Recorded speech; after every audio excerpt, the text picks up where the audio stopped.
নমস্কার, সবাই কেমন আছেন? আশা করছি সকলে খুব ভালো আছে। কৃষ্ণা ন্যাচারাল ব্লগে আর একটা নতুন পর্বে সকলকে অনেক অনেক স্বাগত জানাচ্ছি। তো আমাদের খবর যদি বলেন, আমরা বলবো যে আমরা কেউই ভালো নেই, মন মেজাজ সবারই খুব খারাপ। কয়েকদিন ধরে একটার পর একটা বিপদ যাচ্ছে, খুব চিন্তার মধ্যে আমাদের কাটছে।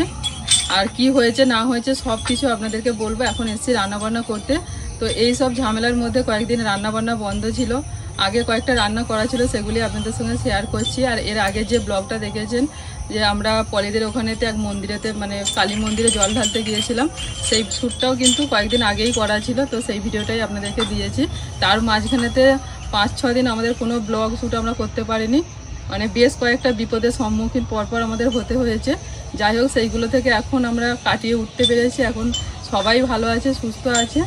আর আজকে যাব হচ্ছে কলকাতার দিশান হসপিটালেতে, ওখানে আমার দিদা ভর্তি আছেন, দিদার অপারেশন হয়েছে। তো সবটা আপনাদেরকে আমি ধীরে সুস্থে বসে বলবো। এখন রান্নাবান্না করতে এসেছি, তো একটু রান্নাবান্নাটা করে নিই। হ্যাঁ বাবা, হ্যাঁ।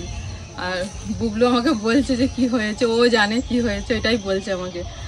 তো বলবো আপনাদেরকে। আর যেহেতু দিদাকে দেখতে যাব, তাই আজকে একটা রান্না করে নিই। করে নিয়ে যেহেতু কয়েকদিন রান্না বন্ধ ছিল, তাই আজকে একটা রান্না করে নিচ্ছি। যে দিদাকে দেখতে যাব বিকেলের দিকে, দিদাকে দেখে এসে ফিরে আপনাদেরকে সব কিছু একদম বসে ডিটেলসে বলবো। আপনারা আমাদের ভিডিও দেখে হয়তো অনেক সময় ভাবেন যে কত হাসি খুশি রয়েছে, কত আনন্দে রয়েছে, মানে নিজেদের মতো থাকছে, খাচ্ছে, আনন্দ করছে, মানে দারুণ একটা জীবন, কত টাকা আসছে। কিন্তু সেটা নয়, এর মধ্যে অনেক রকম সমস্যা, অনেক রকম বিপদ আপদ, সব কিছুর মধ্যেতেও আমাদের এই মুখে হাসিটা কিন্তু রাখতে হয়। আমরা যে ভিডিও বানাচ্ছি, অনেক কষ্ট লুকিয়ে রেখেও আমাদেরকে হাসি মুখে কাজ করতে হয়। কারণ আমরা সোশ্যাল মিডিয়ায় কাজ করছি, ফেসবুক বলুন, ইউটিউব বলুন, অনেকেরই অনেক সমস্যা থাকে, কিন্তু সেগুলোকে সরিয়ে রেখে হাসি মুখে ভিডিওগুলো করতে হয়। আমরা যদি সবসময় নিজেদের দুঃখ কষ্ট আপনাদের কাছে বলতে থাকি, কাঁদি, তাহলে কিন্তু আপনাদের ভালো লাগবে না। তো যাই হোক, কয়েকদিন ধরে যা গেছে সবটাই আপনাদের বলবো। মা চলে এসেছে, মা আর আমি দুজনে মিলে আজকে রান্নাবান্না করে নিয়ে তারপরেতে দিদাকে দেখে এসে আপনাদের সব বলবো আস্তে আস্তে ধীরে সুস্থে। একটু আগে যদি ফোনটা আসতো তাহলে হয়তো আজকেও রান্নাবান্না করতে আসতাম না, কারণ সমস্ত কিছু রান্নার জোগাড় হয়ে গেছে, বাজার হয়ে গেছে। বাজার দোকান করে নিয়ে আমরা রান্নার কাছে চলে এসেছি। কিছুক্ষণ আগে মাইমার কাছ থেকে খবর পেলাম দিদা কালকে অপারেশন হয়েছে। আর মামারা কয়েকদিন ধরেই তো দিদাকে নিয়ে যাতায়াত করছে। সকলেরই ওখানে তো প্রচণ্ড এসি, যে হসপিটালে দিদা রয়েছেন, তো সেই হসপিটালে প্রচণ্ড এসি।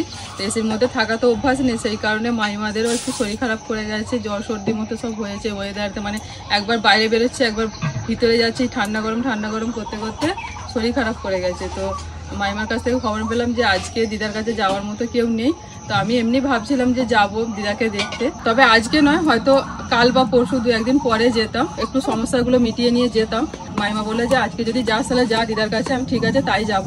আর যেহেতু যোগাযোগ হয়ে গেছে, তাই রান্নাবান্নাটা তাড়াতাড়ি করে নিই। কারণ আগে যদি জানতাম যে আজকে যাওয়ার মতো দিদার কাছে কেউ নেই, তাহলে আমি আর রান্না করতে আসতাম না, তাহলে আগে তাড়াতাড়ি করে বেরিয়ে পড়তাম। তা বর্ণিতার বাবাকে বললাম, বর্ণিতার বাবা বললো ঠিক আছে তুমি তাড়াতাড়ি করে রান্নাগুলো করে নাও, তো তোমরা তো আমাদের দুজনে মিলে বাইকে করে চলে যাব। বাইকে ওখানে বেশিক্ষণ লাগবে না, ঘন্টা 2-1 লাগবে, আমরা পৌঁছে যাবো।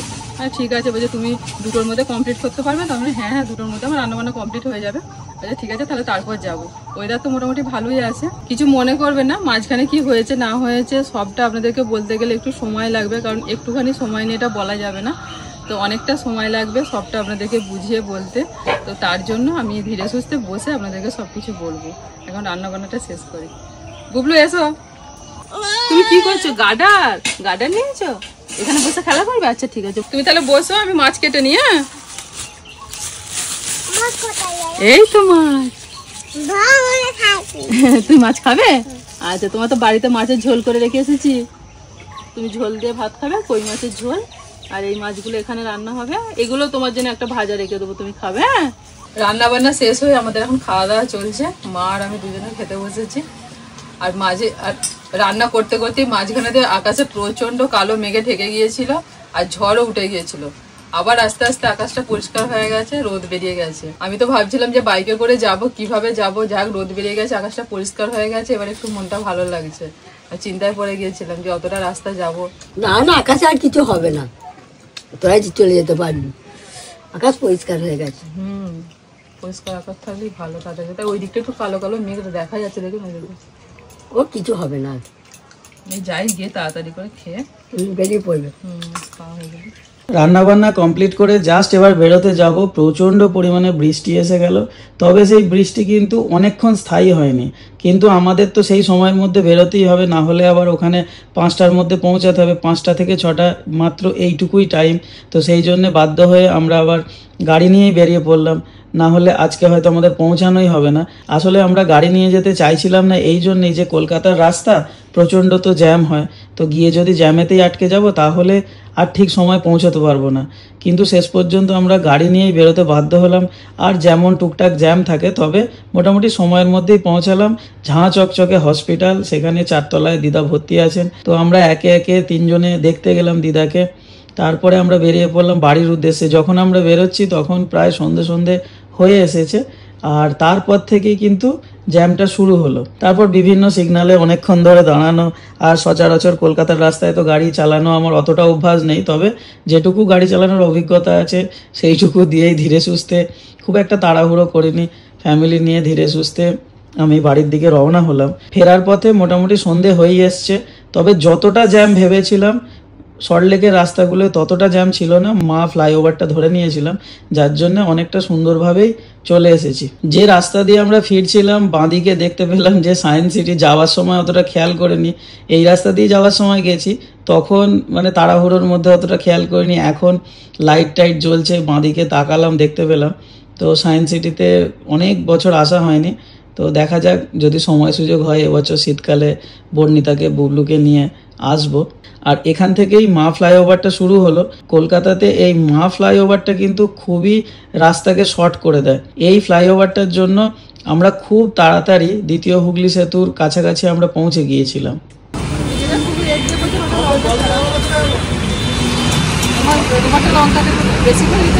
অল্প রাস্তায় যেতে যেতে প্রচন্ড খিদে পেয়ে গেছিল, সেই দুপুরে বেরিয়েছি।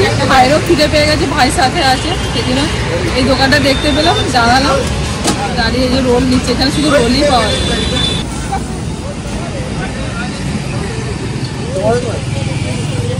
বেশ বড় বড় আছে সাইজ।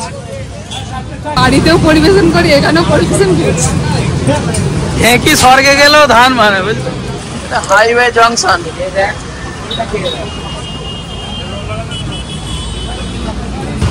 এই এর ভিতরেও বসার জায়গা আছে, আর আমাদের বসার দরকার নেই, চলে যাব।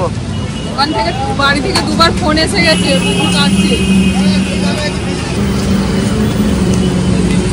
পাপ্পু এখনো খায়নি। পাপড় কি অবস্থা গো, একদিকে বোতল একদিকে ফোন। বোতলটা নিয়ে নাও। কখন দিয়েছি খাবি তো, বোতলটা দেখ। চলো তাহলে আগে খেয়ে দাও, নাহলে তুমি খেতে খেতে গাড়ি চালাতে পারো। বাড়ি পৌঁছাতে আমাদের অনেকটা রাত হয়ে গেল, আর বাড়ি পৌঁছাতেই খবর পেলাম যে বর্ণিতা নাচের ওর যে একটা প্রোগ্রাম আছে নেক্সট কয়েকদিন পরেই, তো সেটার জন্য ও নাচের দিদিমণির কাছে গেছে। আমি আর ওর মা গেলাম আনতে, ও নিয়ে গেছিল সাইকেল। তো সেই সাইকেলটা অনেক দিন পর নাচের দিদিমণির ওখান থেকে আমি বাইকে চাপিয়ে নিলাম বর্ণিতাকে, আর কৃষ্ণা বর্ণিতার সাইকেলটা চালিয়ে আস্তে আস্তে আমরা সবাই মিলে বাড়ি ফিরলাম। সবকিছু কাজ মিটিয়ে আবার আপনাদের সামনে চলে এসেছি। আপনাদের বলেছিলাম যে কি হয়েছে না হয়েছে সবকিছু আপনাদেরকে ডিটেলসে বলবো আমি ফিরে। তো আমরা ফিরলাম হচ্ছে 9টার সময়। 9টার সময় ফিরলাম। বাড়িতে আসতে না আসতেই বুবলু সোনা তো দৌড়ে এলো আমার কাছে কোলে উঠবে বলে। যা করে ওকে বুঝিয়ে বাজিয়ে আমি একটুখানি ফ্রেশ হয়ে সব জামা কাপড় চেঞ্জ করে তারপরে তো শুনলাম বুবলু সোনা নাকি বিকেলবেলা কিছু খায়নি, সেই দুপুরে খাইয়ে দিয়েছিলাম তখন খেয়েছে, বিকেলে কিচ্ছু খায়নি, আমাকে দেখতে পায়নি বলে কান্নাকাটি করছিল আর কিচ্ছু খায়নি। তাড়াতাড়ি করে ওকে একটু খাওয়ালাম। বর্ণিতা যখন 7:30টার সময় পরে বাড়ি ফেরে তখন নাকি 2টো মাত্র বিস্কুট খেয়েছিল, দিদি বুঝিয়ে বাজিয়ে খাইয়েছিল। তারপরে আমি এসে 9টার সময় খাওয়ালাম, খাইয়ে টাইয়ে মা বললেন যে রাত হয়ে গেছে তোমরাও খেয়ে নাও। তো আমরাও খেলাম, খেয়ে এই যে আপনাদের কাছে চলে এসেছি। যে ঘটনাগুলো পরপর ঘটেছে আপনাদেরকে বলি। প্রথমত হচ্ছে আমার দিদাতে দেখলেন যে দিদাকে আমরা দেখতে গিয়েছিলাম বিশাল হসপিটালে, উনি ভর্তি আছেন। কিছুদিন আগে প্রায় দিন 15 আগে থেকে দিদার নানা রকম প্রবলেম দেখা দিচ্ছিল, এটা ওটা সেটা যা হয় বয়স হলে। তো আমার মামা তো কলকাতায় থাকে, ছোট মামা ওখানে চাকরি বাকরি করে। আচ্ছা আমি বলবো বাবা সবাইকে, তুমি বসো। এবার ছোট মামা কলকাতায় থাকে, ছোট মামা তখন দিদাকে নিয়ে ওখানে চলে যায়, গিয়ে নানা রকম টেস্ট হচ্ছে, ডাক্তারবাবুকে দেখান, ডাক্তারবাবু দেখে নানা রকম টেস্ট করতে থাকতে একটার পর একটা টেস্ট হতে হতে তারই মাঝখানেতে হঠাৎ একদিন দিদা সেন্সলেস হয়ে যায়। দিয়ে চোখে মুখে জল টল দিয়ে আর করে কিছুক্ষণ পরে ওনার যখন জ্ঞান আসে উনি প্রচন্ড বমি করতে শুরু করেন। তারপরে মামারা তো সঙ্গে সঙ্গে গাড়ি করে ওনাকে হসপিটালে নিয়ে গিয়ে ভর্তি করেন, দিশানেই ভর্তি করেছিলেন। তো দিশানাতে প্রায় দিদা সপ্তাহখানেক মতো ভর্তি ছিল। নানা রকম টেস্ট করেন ডাক্তাররা, কিছুতেই কোনো কিছু খুঁজে পাচ্ছে না। ওনারা বলেন যে ওনার একটু বাতের সমস্যা আছে, থাইরয়েড ধরা পড়েছে, সুগার, এইসব বলেন। দিয়ে তারপর মোটামুটি সুস্থ হয়ে যায়। তারপরে দিদাকে বাড়ি ছেড়ে দেয়। দিদাও থাকতে চাইছে না, বলছে আমি বাড়ি যাবো বলে 1 সপ্তাহ পরে দিদাকে ছেড়ে দেয়। তো দিদাকে যেন আজকে বাড়ি নিয়ে এসেছে, দিয়ে তারপরের দিন আরেকটা টেস্ট করানো ছিল, তো সেটা করানোর জন্য আবার নিয়ে যাচ্ছিল মামা মামিমা। তো সকালবেলা যখন নিয়ে যাচ্ছে, মানে খালি পেটে নিয়ে যেতে বলেছিলেন, নিয়ে যাচ্ছেন, তখন হঠাৎ করে আবার সেই একই ঘটনা, হঠাৎ করে দিদা এরকম সেন্সলেস হয়ে যায়, কোনো সারা শব্দ নেই, জ্ঞান নেই। তো মামারা প্রচন্ড ভয় পেয়ে গিয়ে সঙ্গে সঙ্গে আবার গাড়ি করে হসপিটালেতে নিয়ে যায়। তো তখনই মানে সবাইকে ফোন করে যে খুব বাড়াবাড়ি, শরীর খুব খারাপ দিদা। তো সেই খবর পেয়ে আমার মা সেই দিন দিদাকে দেখতে যাচ্ছিলেন। তখন বলছে যে তাহলে মা তারকেশ্বরে বাইক রাখবো না, আমি নালিকুলেতেই রাখবো বাইকটা, রেখে তোমাকে ট্রেনে করে নিয়ে যাবো। আর আমার যদি ফিরতে রাত হয়ে যায় তাহলে আমি দিদির বাড়িতে চলে আসবো বাইকটা নিয়ে, কারণ তারকেশ্বরে রাখলে আবার সে তারকেশ্বর থেকে বাইক নিয়ে আমাদের আসতে হবে। মা বলে ঠিক আছে, বলে তোর মাকে নিয়ে বাইকে করে আসছিল। এবার তারকেশ্বরে গেট করেছে, গেটের কাছে দাঁড়িয়েছিল, যে গেটটা তুলেছে, বাইকটা ছেড়েছে, মানে বাই চান্স মায়ের হয়তো কোনো রকম চিন্তার মধ্যে ছিল, মাথাটা ঘুরে গিয়ে মা পড়ে যায়। তার কিছুদিন আগেই মা পড়ে গিয়ে মানে বাথরুমের সিঁড়িতে পড়ে গিয়ে মায়ের বুকে লাগে, বুকের পাঁজরে আঘাত লাগে। তো সেটা নিয়ে মা অনেক দিন ধরে অসুস্থ ছিলেন, যা করে মানে ডাক্তার দেখিয়ে বুকেতে বেল্ট বেঁধে অনেক কিছু করে সে সুস্থ হলেন। আমার বাবারও শরীর ভালো নেই, বাবা সে চোখের অপারেশন হওয়ার পর থেকে একটার পর একটা সমস্যা হচ্ছে। বাবাও মাঠে সেইভাবে আর কাজকর্ম করতে পারেন না, মাঠে গেলেই 5-10 মিনিট কাজ করার পরেই বাবা প্রচন্ড কষ্ট হয়। এমনিতে প্রচন্ড রোদ গরম সকাল থেকেই, তারপরে বাবার বয়স হয়েছে, বাবাও আর সেইভাবে পাচ্ছেন না, মানে এইভাবে চলছে সবকিছু নিয়ে। তো ওরকম মা পড়ে যায়। এবার আমি খবরটা পেয়ে আমাকে বোনেদের বাবা বলে তোমার দিদার এরকম শরীর খারাপ, তখন ফোন করেছিল মাকে নিয়ে আসতে, দেখতে যাবে কলকাতাতে, তুমি যাবে? আমি বললাম হ্যাঁ আমি যাবো। দিদার কাছে ছিলাম ছোট থেকে, মানুষ হয়েছে, আমরা তো মনটা কষ্ট হচ্ছে, কাঁদছে। হঠাৎ ফোন এলো ততনে যে এরকম মাকে নিয়ে আমি হসপিটালে কি হয়েছে না, মা পড়ে গিয়ে মাথা লেগে গেছে, প্রচুর রক্ত বেরোচ্ছে। তো আমি একটা ছেলেকে সঙ্গে করে নিয়ে, মানে দুটো ভাই ওই গেটের কাছে, ওনারাও বাইক নিয়ে গেটটা পার হচ্ছিলেন। তো এরকম মাকে পড়ে যেতে দেখে ওনারা বাইক থেকে নেমে মাকে ধরে মায়ের মাথায় রুমাল দিয়ে, মানে নিজেদের রুমাল দিয়ে চেপে ধরে হসপিটাল পর্যন্ত পৌঁছে দিয়েছেন। শুনেই আমি তো কান্নাকাটি শুরু করে দিয়েছি। বনিদের বাবা বলে চলো চলো আমি তোমাকে নিয়ে যাচ্ছি, কেঁদো না বলে সঙ্গে সঙ্গে ওইদিকে না গিয়ে আবার আমরা তারকেশ্বরে যে বদ্দিপুর হসপিটাল আছে, তো ওই হসপিটালেতে মাকে নিয়ে গেছি। দিয়ে আমরা তো আমাদের গাড়িটা নিয়ে গেলাম, গিয়ে দেখলাম যে ততক্ষণে মায়ের মাথায় ব্যান্ডেজ হয়ে গেছে, মা বেডে শুয়ে আছে। দিয়ে সে বুবলুর সঙ্গে যে বারবার কথাটা বলছে, মানে ফোনটা যখন আসে তখন আমি বুবলুকে ঘুম পাড়াচ্ছিলাম, যে ঘুম পাড়িয়ে রেখে যাবো, না হলে তো আমাকে ছাড়বে না। এবার বুবলু ওই কথাটা শোনে, মানে ওর বাবা তো আমাদের কথাবার্তা হচ্ছে সেটাও শুনে এবার আমাকে বলছে প্লিজ মা আমি দিদুনকে দেখতে যাবো, ঝোলাস করে আমাকে নিয়ে চলো, দিদুনের মাথা ফেটে গেছে। নিচে গিয়ে, মানে আমাদের ওপর ঘরে কথাবার্তা হচ্ছে, নিচে গিয়ে ঠাকুমাকে, পিসি দিদাকে সবাইকে বলছে দিদুনের মাথা ফেটে গেছে, দিদুন হসপিটালে, আমি দেখতে যাচ্ছি। আবার জানেন আমার বুদ্ধি, একটা এরকম ছোট মলম যেটা কেটে গেলে কোথাও লাগাই, সেটা টেবিলে রাখা ছিল। সেই দিন আমার পিসিমার একটু হাত কেটে গিয়েছিল সবজি কাটতে গিয়ে, তো ওখানে আমি লাগিয়ে দিয়েছিলাম, ওটা টেবিলে রাখা ছিল নিচের আমাদের যে ডাইনিং টেবিলটা আছে। তো ওখান থেকে মলমটা হাতে করে নিয়েছে, নিয়ে বলছে আমি এটা নিয়ে যাচ্ছি, দিদুনকে লাগিয়ে দেবো। ওই জন্য বারবার বলছে যে মা দিদুনের মাথা ফেটে গেছে। তো যাই হোক আমরা গিয়ে হসপিটালেতে যাই, গিয়ে দেখি মা ওইরকম অবস্থায়। দিয়ে মাকে ধরে গাড়িতে তুলে সোজা আমাদের বাড়িতে নিয়ে চলে আসি। মা বলে যে না আমি বাড়ি যাবো, আমি তোদের বাড়ি যাবো না, আমার ওখানেতে অনেক কাজ, বাদাম উঠছে, তোর বাপির শরীর ভালো নয়, সুমিতা একা। আমি যে এই অবস্থায় তুমি বাড়ির কথা চিন্তা করছো, বাড়িতে যাই হয়ে যাক তুমি আমাদের বাড়িতে চলো। দিয়ে বর্ণিতার বাবা বলে না আপনাকে এই অবস্থায় বাড়িতে ছেড়ে দেবো, চলুন 2 দিন থেকে সুস্থ হয়ে তারপরে আসবেন। তো মাকে নিয়ে আসার পর মা 4 দিন ছিলেন আবার বাড়িতে। তারপর দিন আবার ডক্টরকে ডাক দিই, ডাক্তারবাবু এসে ব্যান্ডেজ খুলে মায়ের মাথায় ভালো করে দেখলেন, দেখে বললেন যে 2টো জায়গায় মানে থেতো হয়ে গেছে, থেতো হয়ে কেটে গেছে, যে প্রচন্ড রক্ত বেরিয়েছিল। আমি যখন মাকে হসপিটালে গিয়ে দেখি পুরো এইগুলো দিয়ে, পিঠ দিয়ে, মানে মায়ের ব্লাউজটা পুরো ভিজে গেছে, শাড়ি দিয়ে সব রক্তের দাগ। বাড়িতে মাকে নিয়ে এসে ভালো করে গরম জল করে তুলো দিয়ে সব পরিষ্কার করে দিলাম, দিয়ে সব শাড়ি টাড়ি চেঞ্জ করে দিয়ে মাকে ওষুধ খাইয়ে শুয়ে দিয়েছিলাম।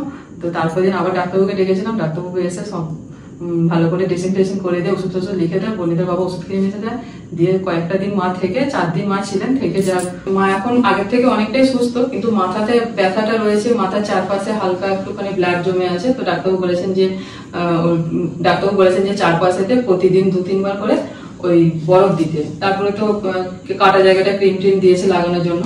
এবার হয়েছে কি মাকে আমরা বলছিলাম যে আরো 2 দিন থেকে যাও। এরই মধ্যে আরেকটা ঘটনা ঘটেছে, যেটা হচ্ছে যে আমাদেরই রিলেটিভের মধ্যে আমার এক দাদু মারা গেছেন। তো আমাদের অসৌচ চলছে ওখানেতে। এই 1-2 দিন পরেই হচ্ছে যে ঘাট শ্রাদ্ধের অনুষ্ঠানটা হয়, তো সে ঘাট শ্রাদ্ধের যে কাজকর্মগুলো হয় মারা গেলে, তো সেটাই আছে। যার জন্য মা বললেন যে না আমি থাকবো না।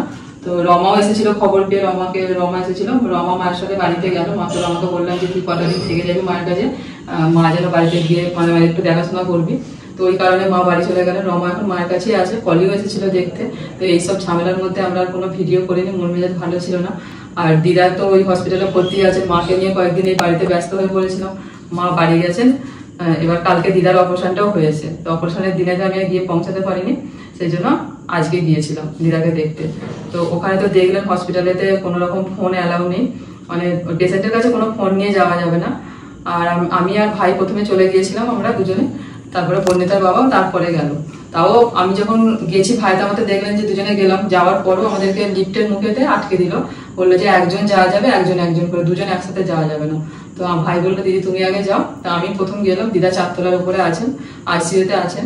তো সেখান থেকে দিদার সঙ্গে দেখা করলাম, একটু কথাবার্তা বলছেন। তো অপারেশনটা হয়েছে, দিদা জানেন না, আমাকে গেছি শুধু বলছে যে দেখ না আমার এই জায়গাটা একটা ব্যথা লাগছে, এটা মনে হচ্ছে কি একটা দিয়েছে আমাকে, কেউ বলছে না কিছু, আমি বাঁদিকের হাতটা তুলতে পারছি না, বল না আমার এখানটা কি হয়েছে। আন্টি কিছু হয়নি, তোমার হাতে ইঞ্জেকশন দিয়েছে বলে ওই জন্য তোমার ব্যথা লাগছে, তুমি ঠিক হয়ে যাবে। বেশি আর দিদাকে কথা বলায়নি। তো আমি মিনিট 5-এর মধ্যে ছিলাম, তারপরে টাইম হয়ে যাচ্ছে 1 ঘন্টা মাত্র টাইম দেখা করা। তো ওই 4 তলার উপরে লিফটে করে উঠতে নামতেই সময় চলে যাচ্ছে। আমি তো 5 মিনিট দাঁড়িয়ে দিদার সাথে দেখা করে একটু কথা বলে বেরিয়ে এলাম। দিদার এই যে অপারেশনটা হয়েছে, ওনার মানে সবকিছুর পরে ওনার যে এই যে সেন্সলেস হয়ে যাচ্ছিলেন, তারপরে কিছুক্ষণ পরে আবার জ্ঞান আসছে, এইটা ধরা পড়ে যে উনি যখন সেন্সলেস হয়ে যাচ্ছিলেন তখন কিছুক্ষণের জন্য মোটামুটি ওই 7.5 সেকেন্ডের জন্য ওনার হার্টটা বন্ধ হয়ে যাচ্ছিলেন। মানে এই জিনিসটাই ধরা পড়েছে। 2-3 বার এরকম হয়েছে, হওয়ার পরেতে ডাক্তার যখন দিশানে ভর্তি হয়, মানে এই লাস্ট বারে যেটা হয় তখন দিশানে ভর্তি করার পর ওনারা বলেন যে ওনার এই তারপরে আস্তে আস্তে যখন ওটা ঠিক হয়ে যাচ্ছে তখন ওনার জ্ঞান আসছে, উনি তখন আবার আগের মতো কথা বলছেন। তো পরীক্ষা করার পর ডাক্তাররা বলেন যে ওনার এক্ষুনি পেসমেকার বসাতে হবে, নাহলে যে কোনো মুহূর্তে কিন্তু হার্ট অ্যাটাক হয়ে যেতে পারে। তো সেই অপারেশনটাই কিন্তু কালকে হয়েছে, এটা না আজকে দেখতে গিয়েছিলাম। আর এরই মাঝখানে আরেকটা ঘটনা, যখন মায়ের এরকম হয়, মাকে নিয়ে আমরা বাড়িতে ব্যস্ত, তারই মাঝখানে একদিন ওখানে আমি গিয়েছি, মানে ওই রান্নার ওখানেতে, বর্ণিতার বাবাও গিয়েছে। তো ওখানেতে না আমাদের যে জবা গাছগুলো লাইন দিয়ে আছে কোথায় দিকে দেখেছেন আপনারা, ওই জবা গাছের ভিতরেতে বোলতার বাসা বেঁধেছিল। তো সেটা আমরা জানি না, বোলতার চাপ করেছিল, তো জানতাম না। এবার জবা গাছের ডালগুলো না আমরা যে রাস্তাটা দিয়ে হেঁটে যাই সেখানে পুরো হেলে এসেছিল।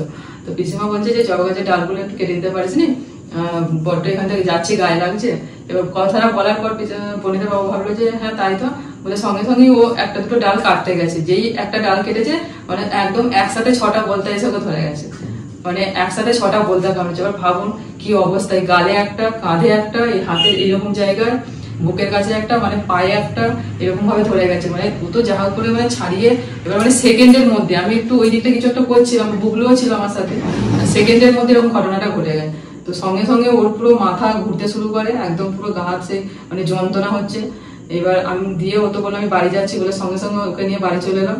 এসে আবার ডাক্তারবাবুকে ফোন করলাম, ডাক্তারের কাছ থেকে গিয়ে তোতন ওষুধ নিয়ে এসে দিল, দিয়ে খেয়ে টেয়ে তাও হয়নি। মানে রাত্রিরে জ্বর, দুপুরেও জ্বর এসে গেছে, আবার রাত্রিরেও জ্বর এসে গেছে, মানে হালকার উপর দিয়ে জ্বর এসে গেছে। মানে ওর বিরাট সহ্য ক্ষমতা বর্ণিতার বাবার, ও বলেই সহ্য করেছে। আমাকে এবার কামড়েছিল একটা বলতাম মাথাতে, তো আমি যে 2-3 দিন আমার মাথা পুরো ব্যথা হয়েছিল। আর ওকে ভাবুন যে 6টা বলতা কামড়েছে, ওখানে কি অবস্থা। এখনো পর্যন্ত ওর গালটা এই দিকটা এখনো পর্যন্ত ফুলে আছে, মানে এতটা পুরো ফুলে গিয়েছিল। এখন কমেছে, ওষুধ খেয়ে ব্যথাগুলো কমেছে, তাও হালকা ব্যথা রয়েছে। আজকে গাড়ি চালাচ্ছিল, বলছে মানে এখানটা একটু লাগছে, ব্যথা লাগছে, পুরো শক্ত হয়ে আছে জায়গাটা।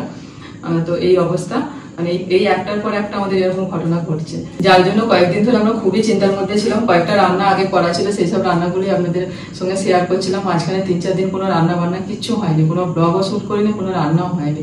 তো আজকে দিদাকে দেখে আসার পর মনটা একটু ভালো লাগছে যে উনি ভালো আছেন, সুস্থ আছেন, ভালোভাবে আমাদের সাথে কথা বলেছেন, আমার সাথে, বর্ণিতার বাবার সঙ্গে, ভাইয়ের সাথে, সবার সাথে কথা বলেছেন। ওনার 2-1 দিন পরেই মামাকে ফোন করে জিজ্ঞাসা করলাম, 2-1 দিন পরেই ওনার ছুটি দিয়ে দেবে, ছুটি দিয়ে দিলে আবার একবার যাবো দিদাকে দেখতে।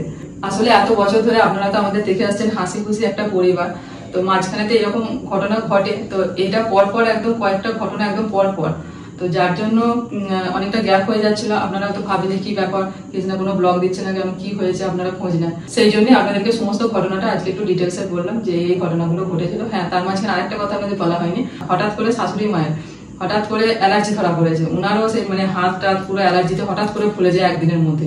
তো যেদিন বর্ণিতার বাবাকে বলতে গেলাম যে সেই তার একদিন দুদিন আগেই মায়ের ওরকম অ্যালার্জিতে সব গা হাত চুলকাচ্ছেন, ফুলে গেছে। আর যেদিন বলতে করেছে সেদিন আবার মায়ের দুপুরে 1টার সময় ওই নাম লেখানো ছিল। বর্ণিতার বাবাকে সকালের দিকে বলতেটা কামড়েছে, আর দুপুরবেলা 1টা-1:30টার সময় ডাক্তারের কাছে নাম লেখানো ছিল নিয়ে যাওয়ার জন্য। ওই অবস্থাতেই আবার মাকে ডাক্তারের কাছে নিয়ে গেছে, দিয়ে ডাক্তার দেখিয়ে ওষুধ নিয়ে বাড়ি এসেছেন। মানে এরকম কি বলবো, একটার পর একটা চলছে, যার জন্য মানে খুবই আমরা চিন্তার মধ্যে, খুবই কষ্টের মধ্যে আমাদের কয়েকটা দিন কেটেছে। তো যাই হোক, এখন সব ঠিকঠাক আছে, সবাই ভালো আছে, সুস্থ আছে। আমার মাও অনেকটাই ভালো আছে। মা এই আজকেই ফোন করে, আমি দিদার কাছ থেকে দেখে আসার পর মা ফোন করেছিল, দিয়ে আমি বললাম যে দিদা ভালো আছে। মায়ের খবর মানে দিদার খবরটা মাকে দিলাম যাতে মা একটু শুনে মনটা ভালো লাগে। চিন্তার মধ্যে আছেন যে মা কেমন আছেন, আমি যেতে পারলাম না, এরকম ব্যাপার। তো আমি যাওয়ার পর দিদাও আমাকে জিজ্ঞাসা করছে যে তোর মা আসেনি কেন, মা কেমন আছে। মা ভালো আছে, মা ভালো আছে, তুমি ছুটি হয়ে বাড়িতে চলো, মাকে নিয়ে আসবে একদিন তোমাকে দেখতে। তো ভিডিওটা এখানে শেষ করছি, অনেকটা রাতও হয়ে গেছে, এবার বুবলুকে গিয়ে ঘুম পাড়ায়। ওই যে আমি কথা বলছি বলে পিসিমা একটুখানি ওকে নিয়ে গেল। তো আজকের মতো এখানে শেষ করছি, সবাই ভালো থাকবেন, সুস্থ থাকবেন।